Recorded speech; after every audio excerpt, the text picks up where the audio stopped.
Hello everyone. आज की class में हम डिस्कस करेंगे about different type of integrals जो हम वेक्टर कैलकुलस में यूज़ करते हैं, जो कि 3 टाइप्स के होते हैं। फर्स्ट है हमारा लाइन इंटीग्रल, सेकंड है सरफेस इंटीग्रल और थर्ड है वॉल्यूम इंटीग्रल।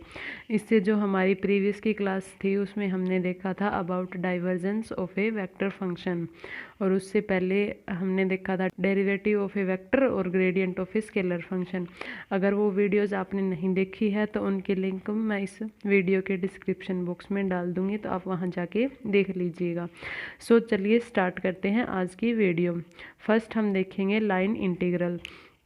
लाइन इंटीग्रल क्या होता है? लाइन इंटीग्रल में सबसे पहले हम क्या कंसीडर करते हैं? एक कर्व्ड पाथ कंसीडर करते हैं, और उसके टेंजेंशियल कंपोनेंट का अगर हम इंटीग्रेशन करें तो उसको हम क्या बोलते हैं? Line integral. लाइन इंटीग्रल की डेफिनेशन क्या हो गई? The integration of tangential component of A vector along A curved path is called line integral. किसी भी एक वेक्टर के टेंजेंशियल कंपोनेंट का इंटीग्रेशन करना किसी भी कर्व्ड पाथ के अलोंग, उसको क्या बोलते हैं हम? Line integration. तो सपोज कर लेते हैं कि हमारे पास एक कर्व है जो ए से स्टार्ट होता है और बी पे जाके एंड होता है। ए एंड बी उसकी क्या है? Initial and final position. और हमने इस कर्व का स्मॉलेस्ट एलिमेंट कंसीडर कर लिया जो कि है डी आर। एक पॉइंट पी कंसीडर कर लिया जहाँ पे वेक्टर फील्ड है ए, और वो किस थीटा एंगल बना रहा है लेंथ एलिमेंट के साथ में। जो हमारा लेंथ एलिमेंट है, अगर हम उसकी डायरेक्शन ड्रॉ करें, डायरेक्शन कैसे ड्रॉ करते हैं? टेंजेंट लाइन से। अगर हम डी आर के ऊपर टेंजेंट लाइन ड्रॉ करें तो हमारा जो वेक्टर फील्ड है वो डी आर के साथ में कितना एंगल बना रहा है? थीटा। अब अगर हम ए वेक्टर है और जो लेंथ एलिमेंट है उनकी क्या करें? स्केलर प्रोडक्ट करें, तो उसको हम कैसे लिख सकते हैं? A dot D R is equals to A D R cos theta. Because हम डॉट प्रोडक्ट को खोलेंगे तो क्या आएगा? Cos of theta between A and D are.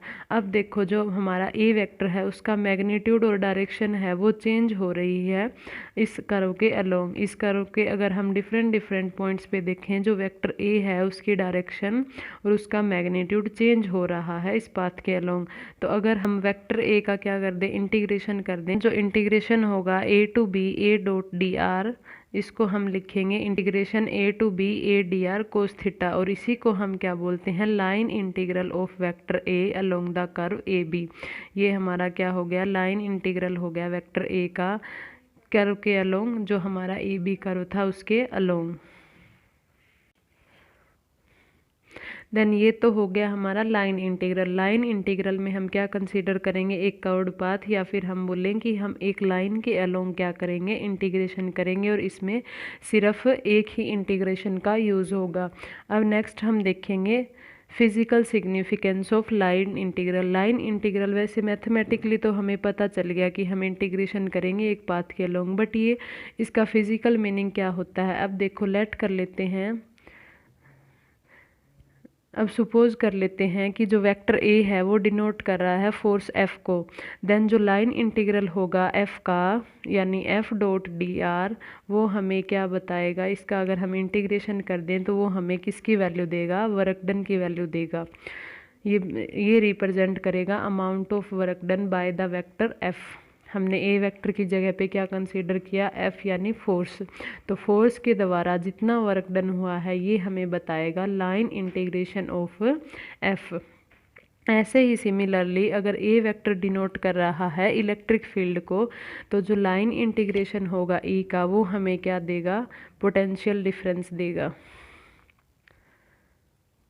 और अब सिमिलरली अगर ए वेक्टर रिप्रेजेंट कर रहा है वेलोसिटी वेक्टर को एट ए पॉइंट, देन जो उसका लाइन इंटीग्रल होगा अगर हम किसी क्लोज्ड पाथ के अलोंग लें तो वो हमें क्या बताएगा? सर्कुलेशन ऑफ फ्लूइड, और उसको हम बोलते भी क्या है? Circulation of fluid. यानी लाइन इंटीग्रेशन कर दिया किसी क्लोज्ड पाथ के along vector A dot D R, इसको हम डिनोट ऐसे करेंगे और इसको हम बोलेंगे क्या? Circulation of fluid. Circulation of fluid को हम नेक्स्ट की क्लास में डिस्कस करेंगे डिटेल में, क्योंकि उसके अंदर हम कर्ल पढ़ेंगे इसलिए। अब जो इम्पोर्टेंट पॉइंट है लाइन इंटीग्रल से वो हमें क्या पता चलता है कि लाइन इंटीग्रल अगर हम ए वेक्टर का निकालें, ए वेक्टर जो कि है gradient of phi, A vector को हम किसकी टर्म में एक्सप्रेस कर सकते हैं, as A gradient of phi. Then उसका अगर हम लाइन इंटीग्रल निकालें अलोंग क्लोज्ड पाथ, वो क्या आता है, ज़ीरो आता है। और जो ये वेक्टर फील्ड है जिसको हमने ग्रेडियंट ऑफ फाई लिखा है, उसको हम क्या बोलते हैं, लैमलार फील्ड या फिर कंजर्वेटिव फील्ड। इसको हम ऐसे भी बोल सकते हैं, जैसे कि हमारे पास एक कोई स्केलर फंक्शन था, उसका हमने क्या निकाला, ग्रेडियंट निकाला, तो हमें क्या मिलती है, एक वेक्टर क्वांटिटी मिलती है। अब ये वेक्टर किसको रिप्रेजेंट करेगा, लैमलार वेक्टर फील्ड या फिर कंजर्वेटिव फील्ड को। अब कंजर्वेटिव फील्ड की दो इम्पोर्टेंट प्रॉपर्टी है, वो क्या है कि कंजर्वेटिव फील्ड का अगर हम लाइन इंटीग्रल करें तो वो क्या आता है, किसी दो पॉइंट के बीच में वो इंडिपेंडेंट आता है पाथ फॉलोड। यानी कि मान लो हमारे पास एक पॉइंट ये था, एक पॉइंट ये था, और हमें ए से बी पे जाना है, तो हम इन तीन पाथ के अलोंग जा सकते हैं। अगर हमारे पास एक वेक्टर फील्ड है यानी कि ए है, अगर हम इसका लाइन इंटीग्रेशन निकालें along path 1, path 2 and path 3, अगर इन तीनों से वैल्यू क्या आए, सेम आए, तो वो जो हमारा फील्ड है वो क्या होगा, पाथ इंडिपेंडेंट होगा। और ये इसकी जो वैल्यू है लाइन इंटीग्रेशन की, वो सिर्फ इनिशियल और फाइनल पोजीशन पे डिपेंड करेगी। अब अगर ये तीनों पाथ से वैल्यू डिफरेंट आए तो उसको हम क्या बोलते हैं, पाथ डिपेंडेंट, और वो फील्ड क्या कहलाते हैं, नॉन कंजर्वेटिव फील्ड। और सेकंड क्या है, अगर हम इस टाइप के जो कंजर्वेटिव फील्ड है, अगर उनका लाइन इंटीग्रेशन लें अलोंग क्लोज्ड पाथ है, तो वो क्या आता है, ज़ीरो आता है। तो अब आपको अगर कोई लैमलार फील्ड या कंजर्वेटिव फील्ड पूछे तो हम क्या बताएंगे कि जिसका लाइन इंटीग्रल क्लोज्ड पाथ के अलोंग क्या आए, ज़ीरो आए, और उसके जो लाइन इंटीग्रेशन की वैल्यू है वो क्या हो, इंडिपेंडेंट हो पाथ फॉलोड से। यानी कि अगर हम किसी भी पाथ से जाएं तो वैल्यू लाइन इंटीग्रेशन की वैल्यू क्या आनी चाहिए, सेम आनी चाहिए। अब नेक्स्ट हम देखेंगे सरफेस इंटीग्रल। लाइन इंटीग्रेशन में हमने यूज़ किया था एक कर्व का, लाइन इंटीग्रेशन हमने एक कर्व के अलोंग निकाला था, लेकिन जो सरफेस इंटीग्रल है उसके अंदर हम किसका यूज़ करेंगे, एक सरफेस का। तो उसके लिए हम कंसीडर कर लेते हैं कि हमारे पास एक सरफेस है एस, और उसके अंदर स्मॉल एलिमेंट एरिया कंसीडर कर लिया, जिसको हमने डिनोट किया है डी एस वैक्टर से। और यहाँ ए वैक्टर क्या डिनोट कर रहा है, वेक्टर फील्ड को, या फिर जो हमारी फिजिकल क्वांटिटी है उसको। और एन कैप क्या है, यूनिट नॉर्मल वेक्टर है डीएस की, यूनिट वेक्टर है जो कि नॉर्मल है डीएस, जो हमारा सरफेस एलिमेंट है उसके। और थीटा हमने एंगल कंसीडर कर लिया, थीटा किस किस के बीच का एंगल है, ए वेक्टर और एन वेक्टर के, जो एन कैप यूनिट वेक्टर है इन दोनों के बीच का जो एंगल है वो कितना है, थीटा है।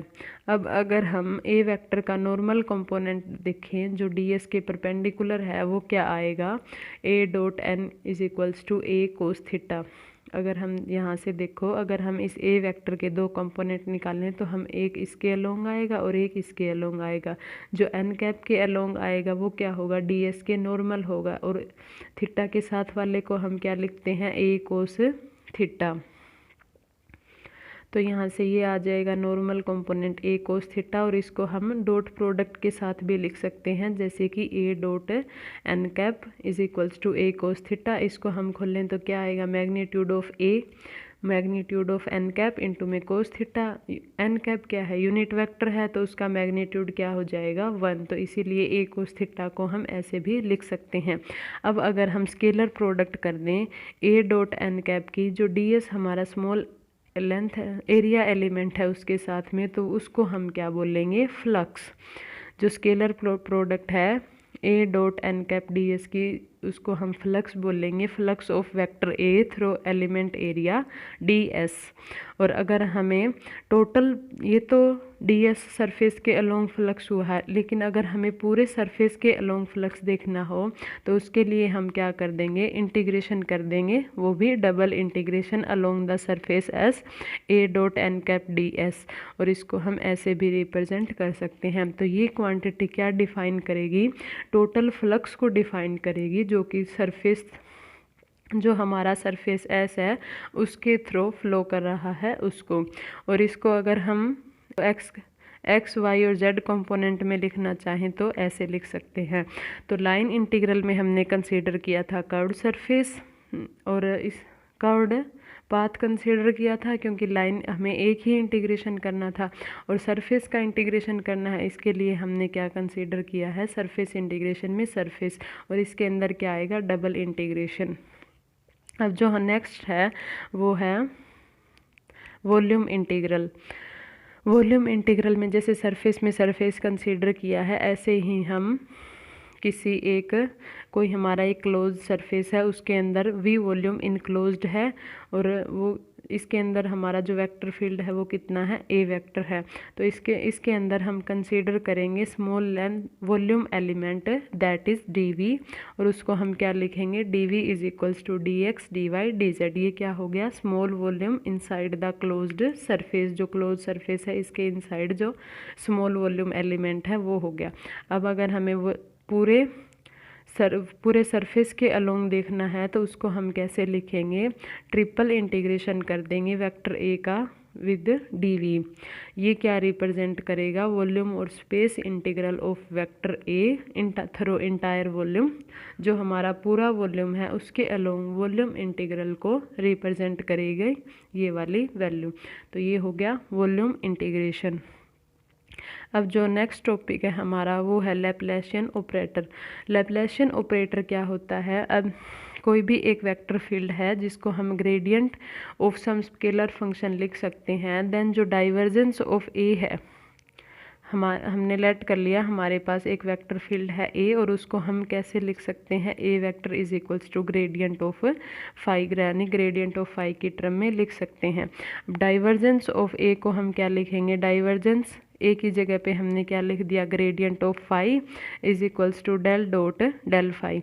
अब डेल हमें पता है क्या होता है, del operator i cap curly by curly x plus j cap curly by curly y plus k cap curly by curly z.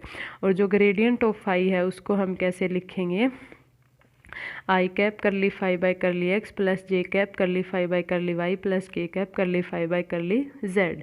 तो यहाँ से अगर हम वैल्यू निकालें तो हमारे पास ये वैल्यू आएगी। अब अगर हम यहाँ से फाई की वैल्यू बाहर निकाल दें तो जो ये ऑपरेटर बच गया, curly square by curly x square plus curly square by y curly square by curly y square plus curly square by curly z square, इस ऑपरेटर को हम क्या बोलते हैं, लैप्लासियन ऑपरेटर या फिर सिंपल लैप्लासियन। और हम इसको कैसे लिख सकते हैं, डेल स्क्वायर की टर्म में भी लिख सकते हैं।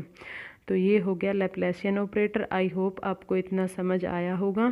सो इससे नेक्स्ट की क्लास में हम पढ़ेंगे अबाउट कर्ल। अगर वीडियो पसंद आए तो लाइक करें, चैनल को सब्सक्राइब करें। Thank you.